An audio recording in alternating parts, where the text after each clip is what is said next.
ಕೊನೆಗೆ ಒಂದು ಸ್ಫೂರ್ತಿ ಇದೆ. ತಂಗಾಳಿಯಿಂದ ಹೂವಿಗೊಂದು ಕೀರ್ತಿ ಇದೆ.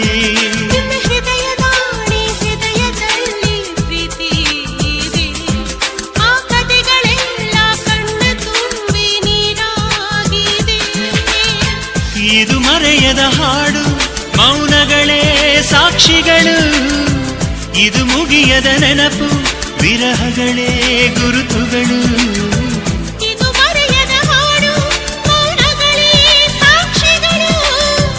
ಇದು ಮುಗಿಯದ ನೆನಪು, ವಿರಹಗಳೇ ಗುರುತುಗಳು. ಕ್ಷಮಿಸುವ, ಒಮ್ಮೆ ಕ್ಷಮಿಸುವ, ನೀ ತಾನೆ ನನ್ನ ಜೀವ. ಎಂದು ಕಂಡ ಕನಸು ಅದು ನಿನ್ನ ಮನಸ್ಸು. ನಿನ್ನ ಮನಸ್ಸಿಗಾಗಿ ಸೋದೆ.